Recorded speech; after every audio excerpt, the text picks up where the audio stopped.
Thanks for tuning in on this week's edition of Shaynel's 3 Cents. I am your host, Shaynel Caldwell, founder and executive director of Our Blended Families.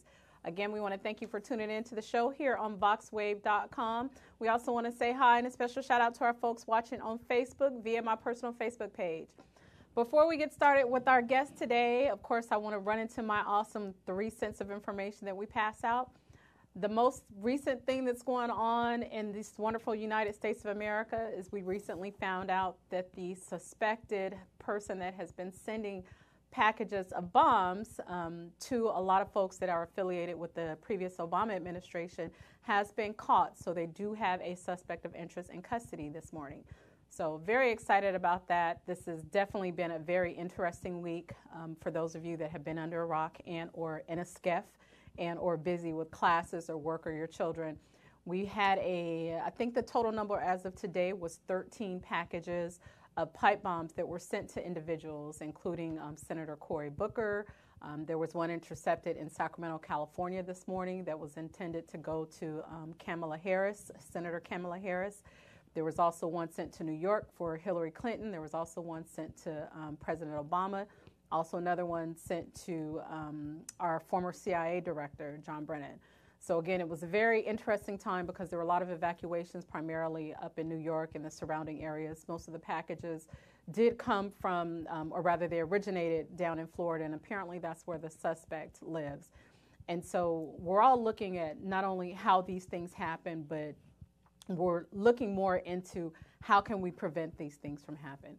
There's so much talk, whether it's on the right side or the left side. You have extremists everywhere.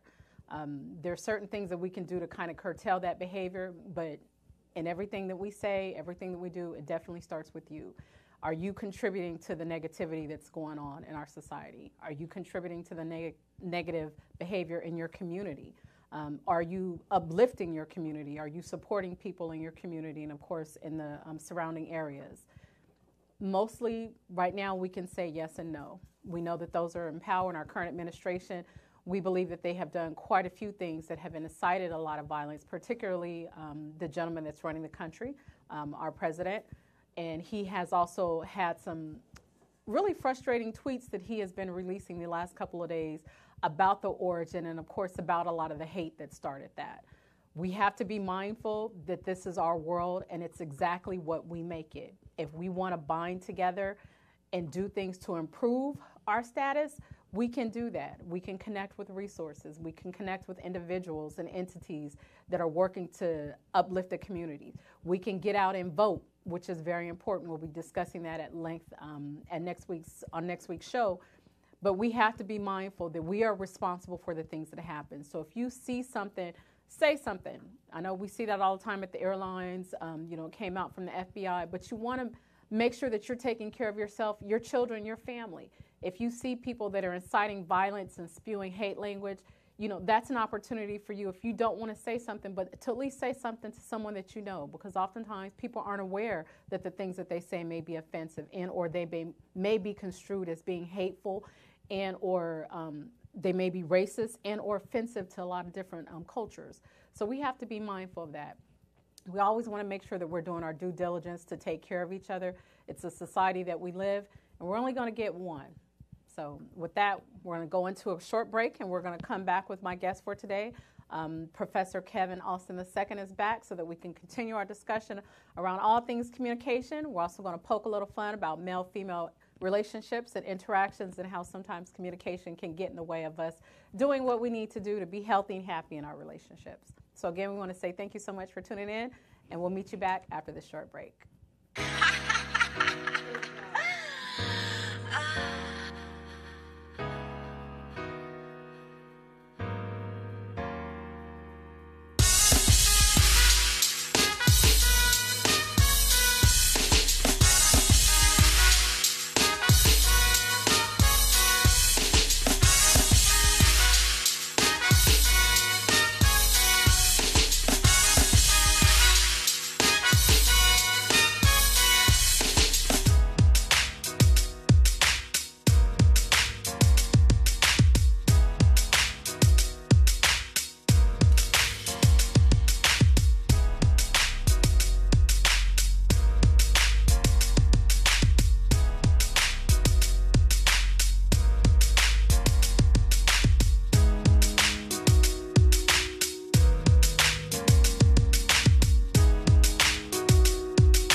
again with my awesome, intelligent, smart Professor Kevin Austin II, Communications Professor at Bowie State University.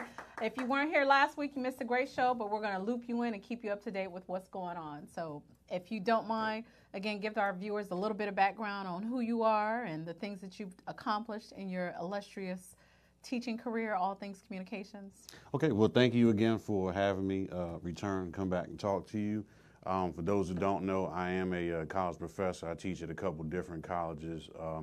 I teach communications, and I also do consulting work with individuals, groups, and businesses about different and various communication strategies. Awesome, awesome, awesome. So again, a lot of the feedback that we had gotten last week, with the help, of course, our awesome studio audience that we had here, wanted to go back into ways that men and women communicate and how we can increase that. You said a very profound statement last week about we have to consider in every relationship that we have, what is it that you want out of it? And so that should, I believe you said, that should help us move forward, because we have to ascertain what do we want out of the relationship. If you don't want this, then you behave a certain way. If you desire this, then you behave another way. Is that correct? I would, yeah. I say that's correct.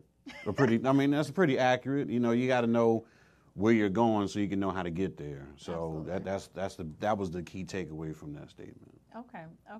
I found that to be very profound because Professor Kev also helps people with relationships and making sure that we can get what we want out of those relationships. And you guys know I say this all the time. There's so many different types of relationship. The relationship that I have with my hairdresser, the relationship that I have with the guy at the gas station when I go get my gas, the relationship that I have with my boss, the relationship that I have with my sister and my mother. So there are a multitude of relationships that we have. And again, you need to ascertain what you want out of that relationship so that it can be healthy, so that it can be fruitful. And or if it's just a temporary relationship and you just want to get to the supermarket and you just want to check out, so you have a temporary relationship with a person at the grocery store. Exactly. So not only is it, interpersonal as far as intimate relationships, but also on your general level. Mm-hmm. And what I have learned, and so when I'm consulting with people, is basically I provide them strategies of how to get what they need out of a situation or relationship. So I believe personally that you can on a general level, you can be a positive individual and communicating that through your actions with other people. Though we don't think about it, like you said, you do see the nearest gas station attendant. You probably see them more than you might see a friend of yours, mm-hmm. because you're going to the gas station all the time. Why should that relationship or that dynamic be soured or anything like that? You never know what you can learn just by having conversation with people. And I know through my experiences that I've learned a lot of things from people who I just saw, and because I'm continuously seeing them. Like if you go around the corner to the nearest grocery store, mm-hmm. and you're going at the same time, you're probably going to see the same cashiers and things, or workers. And so just having conversations with people, you never know what you actually learn. And also what I was telling my students yesterday is that they don't know what kind of deals they can get, because they, you can talk to somebody, they be like, oh yeah, well this joint gonna be on sale 30% tomorrow. Good, I'll come back tomorrow. Right, because you're talking to them, you're being polite, and they're sharing this information with you. Yeah. And I always think, I think the biggest thing is that you have to be authentically yourself. I think on a general level, people will respect you being authentically yourself versus being inauthentic. I think I'm hearing, and this is, excuse me, the Grinch. Since we're doing the Grinch again in the movie theater, and I'm like, gosh, thank God that I'm getting old. Out. Hey, it's just one of those things. It's just one of those things. But the Grinch is authentically who he is. So how is it that he could go about to get the things that he does? Of course, if he's going to try to scare all the townspeople and get all their stuff, he has to go to the store to get his little sack of goodies. He got to go get his sled, get his dogs or whatever he's getting to, steal. So if you're a grumpy person, how do you still be yourself but get the things that you need? I don't recall the whole story of last time I saw I was a little kid, but I think, wasn't it like something happened when he was a kid that he didn't get any toys, so that's why he was he was pushing the energy, the feelings that he had internally from him not being able to get stuff. He's pushing on other people. It's just like what we say when people are bullying other people. It's a reflection of how they feel about themselves. So it came to that point. I think at the end of the movie, the little kid thing talked to the Grinch and gave him a gift, and that was what changed his whole thing, because all that time he had never been getting a positive reception. Like, nobody saw beyond that surface veil. So I think that even with that, for those who, they feel like they can do it, they be able to look beyond a person's personal circumstance or how they feel about something and tap in. I'm not the person to say how to do that, but I know it can be done. It can be done. Okay, well, let's circle back to current events. Our modern day Grinch, our president. So how is someone like him, how does he not recognize that his communication can have both positive and negative interactions? He doesn't do much positive communicating, but mostly negative. Again, like I said last week, it depends on what the outcome you're expecting from your communication. Mm-hmm. He's getting the outcome he expects. That's the only thing I can say. He's getting the outcome that he wants. So he's not going to change. Like, he's targeting the people who he wants to target in whatever capacity. Mm-hmm. And like I said, it's about what you expect to get from the relationship dynamic. Mm-hmm. The people who agree with him, and that's who he targets. I mean, it's not much different than you're going to talk to people, and those who agree with you, they agree with you. Okay. So that's the only thing I can say. He evidently, at the end of the day, he feels that he is comfortable communicating the way he does. And uniting our country, because he thinks he's doing that. I can't speak on how he views, it's a personal thing, and unfortunately he feels that he is doing what he's comfortable doing. I don't even say he's, doing something good. I'm just saying he feels that the results of what he's doing amount to what he's expecting. Because he still does have some approval numbers from his core audience, and we know they're on far side of the spectrum. But the way that he talks, the yelling, the shouting, the bullying, the nasty way that he talks about people, he's not being best, but he's talking to people in ways that most people wouldn't receive, but he still has a huge following and people that like to hear that. It's interesting if you look at, so the communications, when you're doing communication research, it involves a lot of sociology and psychology. So a lot of the theories that I have researched also overlap with those fields. And when you think about the messages that he sends and how he conveys his message, not just what he's saying, but how he conveys it, there are people who righteously agree with that. Mm-hmm. Not just what he's saying, but how it's being said. Mm-hmm. They feel that if somebody says something, I don't like those people, but they don't say it strong enough, they feel that person's weak. And so when Donald Trump gets up and he says something, it was really amazing last week with the journalists, the situation with the journalists. And I asked somebody, I said, what did you expect this man to say when he's already outrightly said how much he's appalled journalism and journalists? He's kicked journalists out of the White House. What kind of empathy did you think he was going to have about the situation? It didn't make any sense. For a murdered journalist. It didn't make any sense for somebody who clearly was okay. He even said, wasn't it one time he had one of his rallies and somebody talked about beating up the journalists, and he's like, that's my kind of guy. Mm-hmm. So when a situation like this happens, what kind of empathy did you think that he was really going to convey? That don't be under a false illusion about this man. He has, I personally believe he doesn't have the same regard for his position as other people do, have had, or should, who believe that they should. So with that, he is being completely and wholly himself. Now he's in a power position where those who disagree with him, he can remove them. So he'll never be around, if you think about other dictators in history, he won't be around people who will rightly tell him he's doing something wrong. So he's always going to get positive reinforcement, even if it's a negative to the society. Even from Flaky Flake that act like you want to tell him that he's doing wrong, but he really doesn't. Thank you, Jeff. But I don't know about any of that, but that's just what I see as far as his communication. So again, he's getting the response that he wants. And so he is effectively communicating what he needs to his people because they're receiving it well and acting accordingly. And again, I have done some research that's overlapped in psychology. I would say by my limited understanding of what it is, I think the dude is a psychopath, just by technical definition. And a lot of his activities and actions really kind of, what I saw, that kind of looks like that. He's like literally no empathy for anything. It doesn't, I can't imagine this dude actually like holding his kids when they were young. Like I just don't see it. And he might have, but he held Ivanka. Well, we ain't gonna talk about that because he's already talked about some interesting things about his daughter. So I don't. Okay, let's switch gears. Because look, I'll be on a tangent about my wonderful narcissist president. Men and women in our relationship. Why, in my Rodney King voice, why can't we all just get along?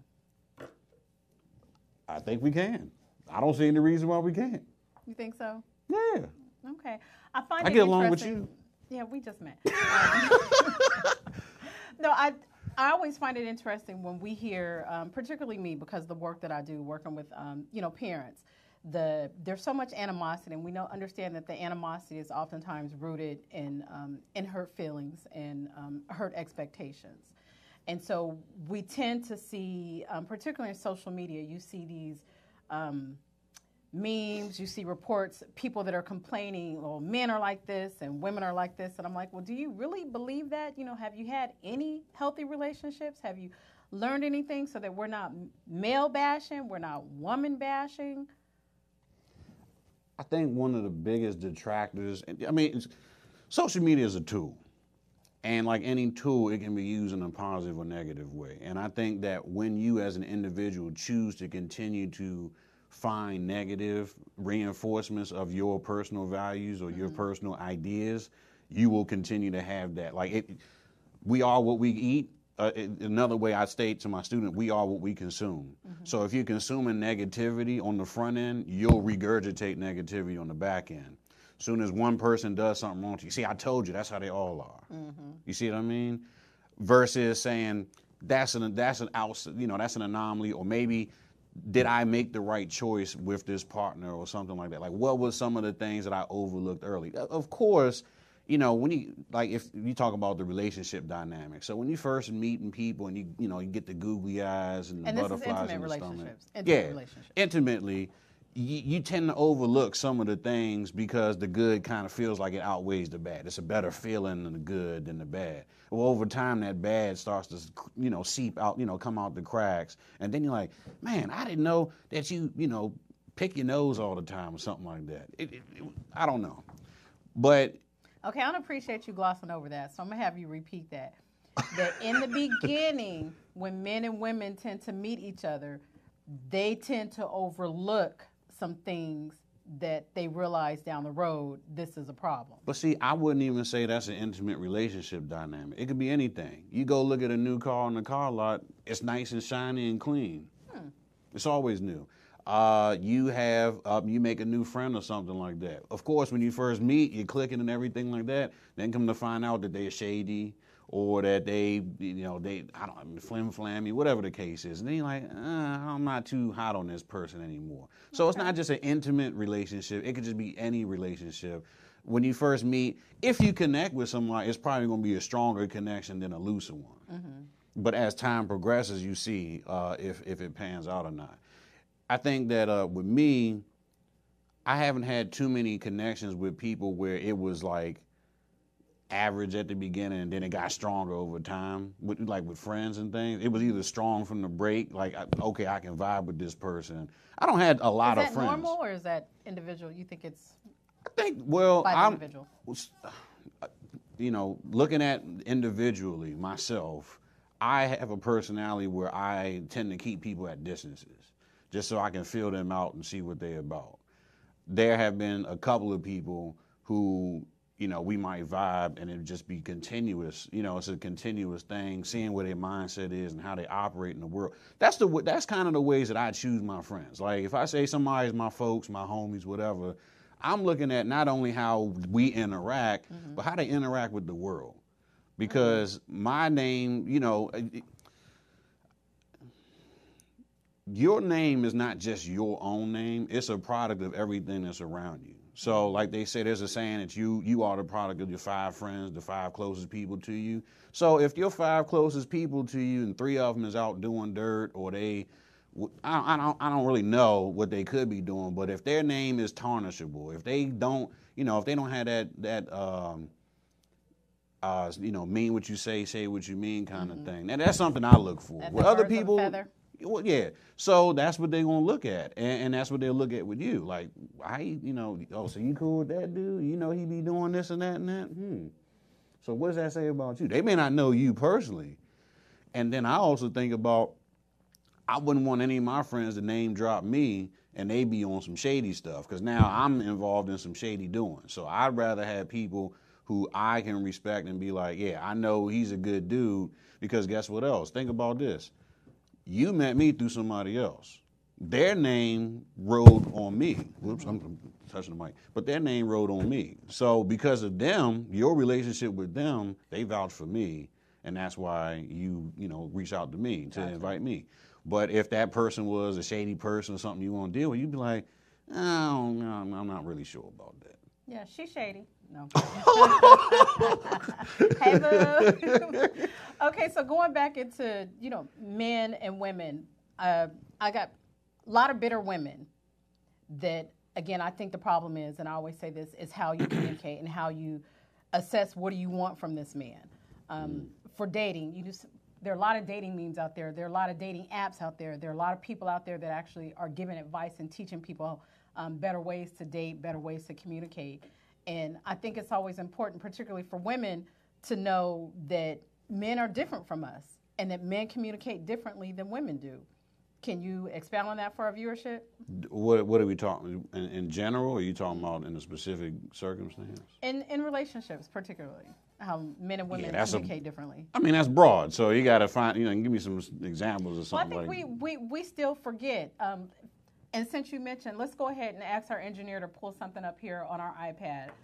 This is actually a screenshot of an Instagram post by a gentleman that I follow on Instagram. His name is Terry Duran.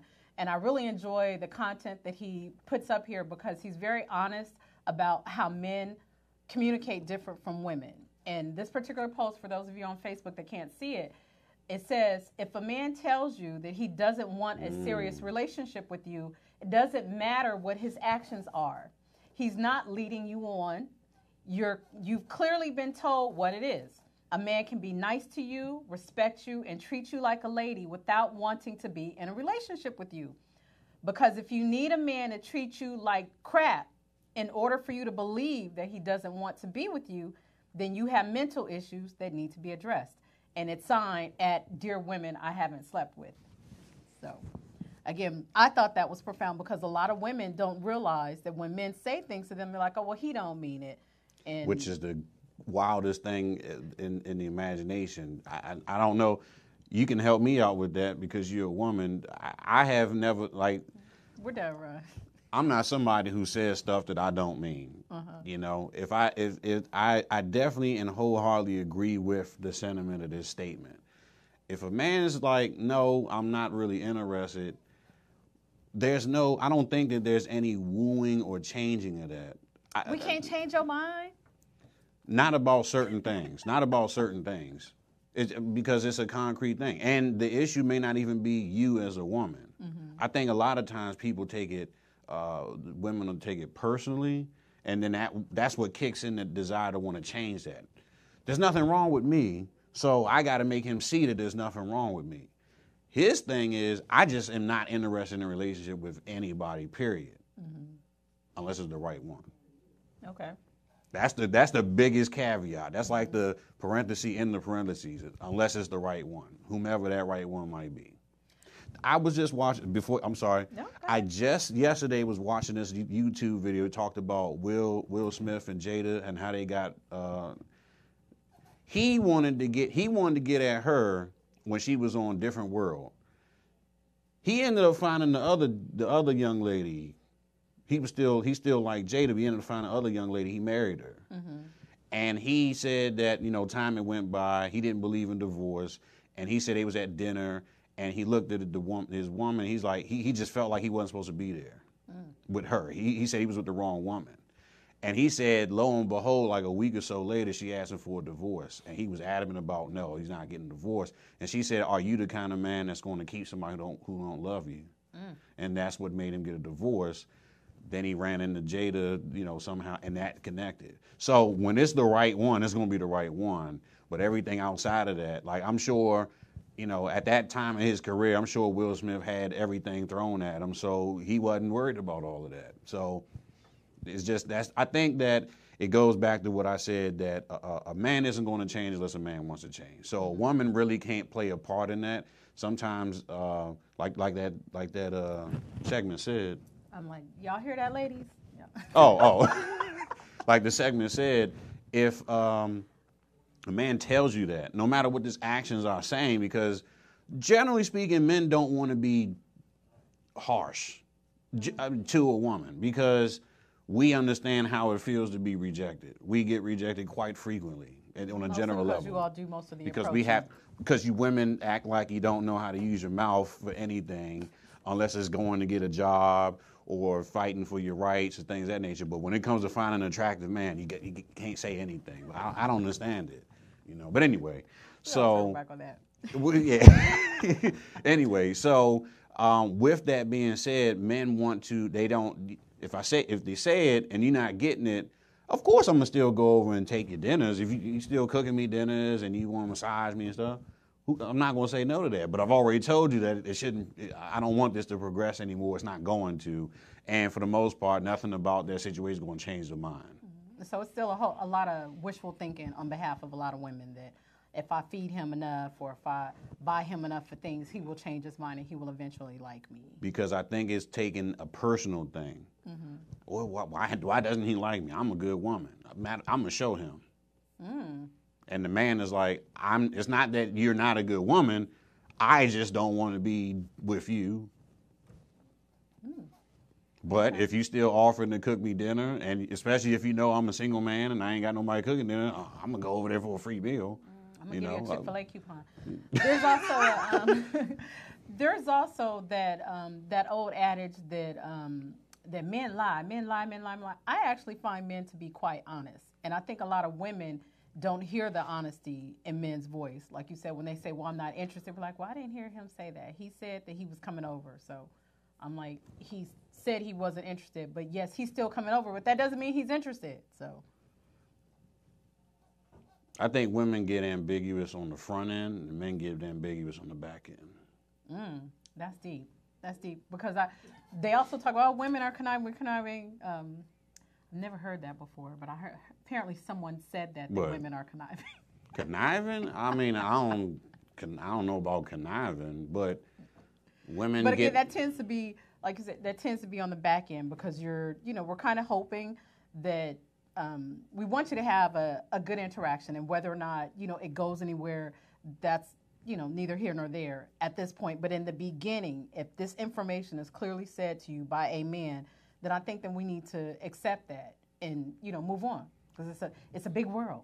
Well, it may not be in the beginning. I'm just saying when it is addressed, it needs to be understood. It may not just be in the beginning, because in the beginning, like I said, we enjoying each other's company, blah, blah, blah. But if you as a woman ask, well, where is this going? And he's like, well, you know what? I don't think that I'm interested in a relationship with you in whatever capacity that might be said. Take that to heart. Don't take it for, well, I'll ask him in a couple weeks. And that's actually, I'm glad you mentioned that because that is something in the realm of a healthy relationship. You need to ask these type of questions. Yeah, you need to ask these type of questions. And you make a great point because that's talking about it shows the dynamic in your communication, in your relationship anyway. If you can't be open and honest, say, hey, I feel whatever this you want to say, and get a legitimately genuine response. We also have to understand, like my uncle used to tell me, don't ask a question if you ain't prepared for the answer. Mm-hmm. Y'all know that with me. Don't ask me nothing if you don't want me to give you the answer. Yeah, so if there is a chance that it could be a no, whatever it is, just be prepared to hear a no, and then make your decision after that. But don't expect that you're going to ask a question, get a yes, and then if you don't get a yes, then you got to force a yes out. You hear about the situations where the woman been waiting around for this dude to marry him for 5, 6, 7 years. And then it's just over time, he then, eroded the man to death to the point where he gives you a ring. You're never really satisfied in the relationship because it's somebody who didn't really, it's a different kind of, like that Notebook. Remember that movie, The Notebook? Mm-hmm. There's a difference between that and eroding a man down to the point where he say, all right, that's a whole different ball game, and I think in the dynamic of the relationship. So that's true. Because oftentimes we hear that, a different end game. For a lot of women, their end game is, I just want to be married. I don't care about anything else. I don't care, how close we are, that we share with each other and we can have these intimate conversations. As long as I have a ring and as long as we get married, that's it. That's all I care about. Yeah, because women like to up each other, like at church or something. They like to show that they was married. That's what women like to do. They like to make people feel bad because they married or that they're not married or something like that, or that they can have children. I have heard that, and I'm not going to comment because we look short on time. I'm going to go to this next graphic. There was also on Terry Duran's Instagram page. This one says, do not teach a man how to be your man, sis. Do not ask him to show you off. Do not ask him to text you. Do not ask him to care about you. Do not ask him to bring you random flowers. Do not ask him to plan dates. The right one will know exactly what to do and when to do it. What do you think about that? I don't agree to that. I can't love you the way I love somebody else. Mm-hmm. So what someone else may have wanted and desired, if I brought that directly to you, you may not like that. Right. You think about we talk about couples, you talk about the 5 love languages. That is one of the things I use more, very prominently, right, in my counseling sessions. So if let's say your number one is words of affirmation. The last woman I was with, her number one was quality time. Mm-hmm. So you do some things for me and I don't say anything, but I'm just sitting there with you like, hey, anytime you want to do something, I'm there with you. You like, but you never recognize the stuff that I do. And I'm like, yeah, I do. I just didn't even say nothing. Mm-hmm. So I don't know about that statement. I understand what he's saying. Somebody who wants to... He actually didn't say this. This was something that he gave some commentary on. That's what I'm saying. Whatever. Yeah, it's Terry on his didn't post. say that. Like I said, Terry's going to say exactly... he said exactly what you're getting ready to say. So. Well, I was actually just going to say that I understand that the right man will want to make sure that he's loving you the way you want to be loved. Mm-hmm. And how does he know the way you want to be loved? You got to, again, tell him. Exactly. Unmet expectations. You sitting around, I don't think this is good to just sit and wait for somebody to, I don't understand why he doesn't ever set up any dates. Right. Well, might be because every time he calls you, you already got the date set up. Mm-hmm. Every time you're like, well, I want to go do this and I want to go here, and then after that we can do this. Well, now you haven't given the man any chance to do anything. I think sometimes we gotta scale back a little bit and let the person try, see where they fit in. I even had to learn that. I gotta let people fit into my life so that I can see how they fit into my life. Yeah. Yeah, Terry Duran actually said something similar, that again, people aren't mind readers, and oftentimes as women, if a man takes you first date, I'm running late, we're going to go to a movie. Do you mind, you like Chick-fil-A? Look, notice I got a thing for Chick-fil-A. You like Chick-fil-A? Let's go to Chick-fil-A for grab some food. I can't believe he took me to Chick-fil-A for a first date. And I'm like, okay, but again, one, you have to communicate and you have to make sure that you are comfortable with what this person is doing. Maybe you say, you know what, I actually don't like Chick-fil-A, or maybe if you had time for a restaurant, you can go to a restaurant. But a lot of women have these predetermined things that a man must do for him to be the king or the prince riding on this horse, and just be like, no, girlfriend, that's not it. That's not it. You have to tell him what you like, because he may not know what you like because he just met you or he's still getting to know you. So, and I think you make a great point, because what happens is you end up with a set of expectations that is not going to constantly be met. Mm-hmm. I have learned to reframe how I date with the intention in mind is to learn about you. We can go to Morton's and Texas de Brazil occasionally. That's great. Those are all expensive, $45 plus plates, girlfriends. But am I getting to know you in that capacity? I have seen and you witnessed that, and there's actually research that verifies that lasting relationships last longer when people are doing activities together, not sitting around eating together. When you're doing things, hey, you like go bowling? I like to go bowling. Let's go bowling together.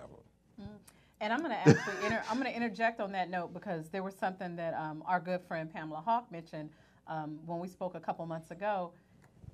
We have to be mindful that if we don't say something to that person, they're not going to know. And oftentimes women tend to think that because he keeps doing it, this is what he likes. Well, he's probably doing it because he thinks that you like it. Exactly. So, again, having these conversations. Yeah, we've been kind of trained to do that by general. You look at these like movies and TV shows. We kind of taught to go taking the woman out to extravagant dinners.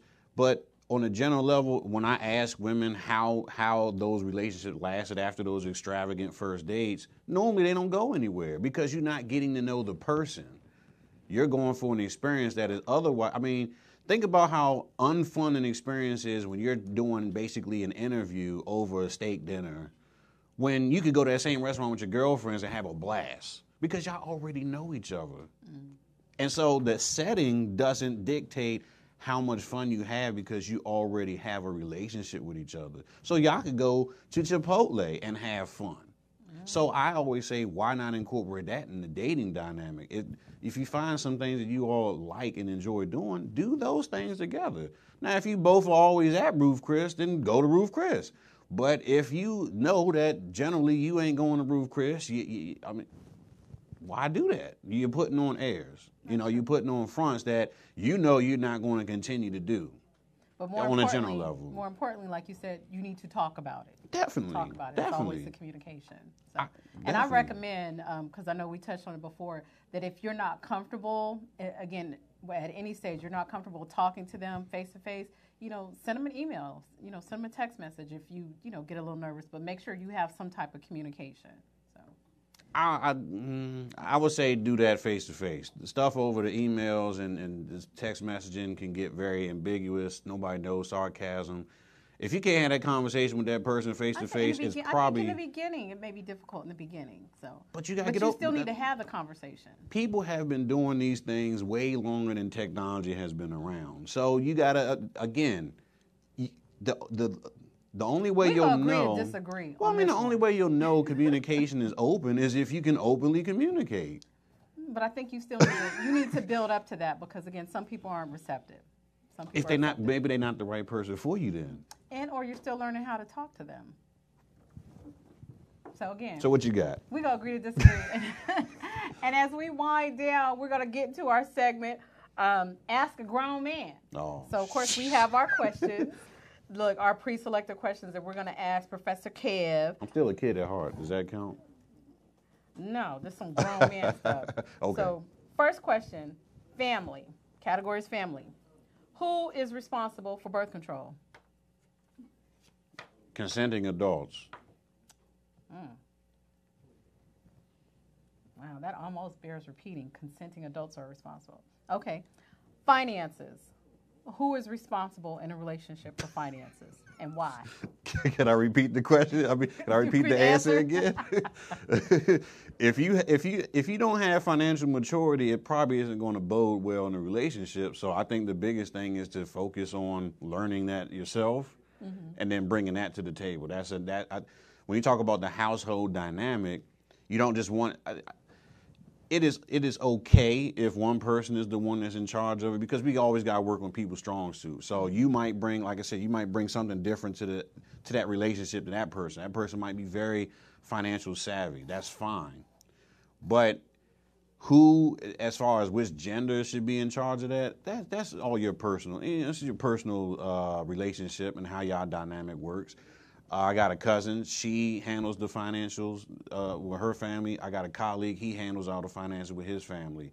It's just a dynamic that they have chosen and they're comfortable with. So at the end of the day, whatever you guys are comfortable with, stick with that. If you like to learn, that could be a time of, hey, I know you do the taxes all the time. Maybe you can show me some, and I can try to take some burden off of you, something like that, and that gets you learning about it too. So I think it's a dynamic. Okay. Next category, dating. And this is for you personally, so don't speak for other people.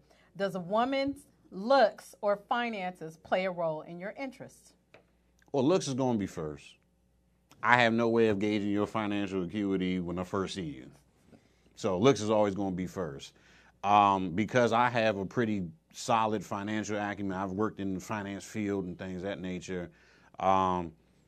I would say that that's a strong thing to me. I have to see how you operate with your money. But that's an extension of how I look at you communicating with the world.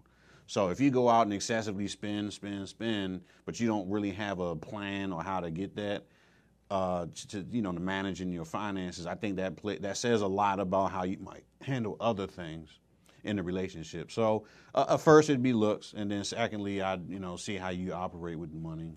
Okay. Next category, stereotypes. Should a man be handy, and should he be the one that always fixes everything? That's an interesting one. So my pops, when I was younger, my pops did a lot of handiwork. I saw him working with his hands. He was a hands-on kind of guy. He had no problem with that. Today in society, it is so easy to find information. Like a couple weeks ago, I fixed my toilet. If I had called a plumber, it probably would have cost like $300. I got on YouTube and figured out how to do it. It took me about 8 minutes. So when it comes to like working on cars, I look on YouTube. Like these things, we had, again, using this realm that we had the information as tools, you can learn how to do things, and for the most part, it don't take so much. That particular answer is based on whatever your relationship is comfortable with. But generally, I would say that the man should be able to do some things, and if not himself, should be able to know how to do, which is like using the resources available and then getting it done. Know how to Google stuff? And I think for men, but I think for men, it definitely enhances your sense of personal accomplishment. Waking up and completing the task. This is something I tell my students. Do you make up your bed every day? They talked about, why they don't. Most of the time, they just roll out the bed and get going. I said, but when you start having a task and a completion on the first thing you do in the day, it makes you more excited to do the next task and complete it. So your first task is making up your bed. Because when you walk into a hotel room, the bed is made. You enjoy hopping in the bed. But if it's all junky and cluttered and you got to take stuff off the bed, it's not as exciting to get in the bed. But who goes into the hospital? When you go in the hotel, you got the clean room, everything nice, the pillows fluff. You're like, let me hop in that thing. You see what I'm saying?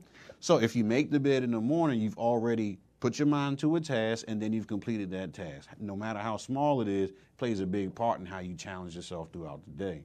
Wow, I wasn't expecting that to result. Look, to get that answer as a result, but I like it. I'm definitely going to have to repeat that one.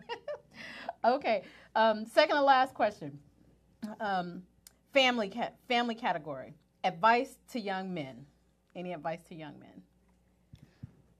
Oh, yeah. I think some of the biggest things they can do is learn. Other than making your bed in the morning, first.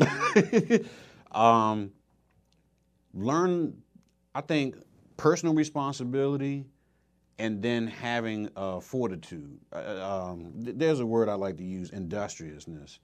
Being industrious, being able to find solutions to issues, no matter what the challenges might be, figuring out how to solve problems. My pops was a Marine. One of the things they say is improvise, adapt, and overcome. So finding out, okay, maybe what I have right now, I can't fix this problem. What can I use to fix this problem? And it could be something big, it could be something small. But once you start learning that ability of taking, personal responsibility for things, making sure when your name is on something that there's some pride behind it. Don't just throw your name on trash, garbage or half done work or whatever the case might be. Any type once of you work. once you start putting pride in whatever your name is on, and then learning how to be industrious, learning how to get stuff done, even if you don't have all the tools. I think that's probably in a very small nutshell, one of the biggest keys to success in life. Awesome. Okay. And last question as we wrap up, it's again, same category, family, mother or wife? What about it? That's it, mother or wife. What are you talking about, a title? Just when I say that, what comes to mind? Women. Women? That has no, I mean, we need to clarify that. No, there's no clarity on this one. If you think women, that's fine. We had another guest that went way off on a tangent. I'm like, okay, I like that. You saying which one should a man prefer? I ain't never slept with my mother, so that's all I can say. You gotta go with your wife. There's been so many relationships where mothers mess up the relationship, and you know what it is. You know what so going back to that manhood thing with the young sons, your mom can't be running everything. They can't have a say in your personal affairs all the time, and you shouldn't be asking. I get the old adage and about your mom's going to tell you if the woman's right for you and stuff like that. But the truth of the matter is, if you got your own, oh my, that was a word that I wasn't going to use, but we'll use that because this is a probably more friendly channel. Mm-hmm. If you got your own mind and your own ability to analyze, what you want and what you desire from a relationship, you shouldn't need outside influence to tell you. Mm. That's just how that's how I operate. Unless from professionals such as ourselves. So. Well, yeah, I mean, it's always good to get help. Now, see, and this is the thing I tell my students, you can always get advice, but like I talked to you last week, that doesn't mean that everything that somebody says is going to be golden for you. Right. It may have some good information in it, but you got to take what you're going to use and what you're not.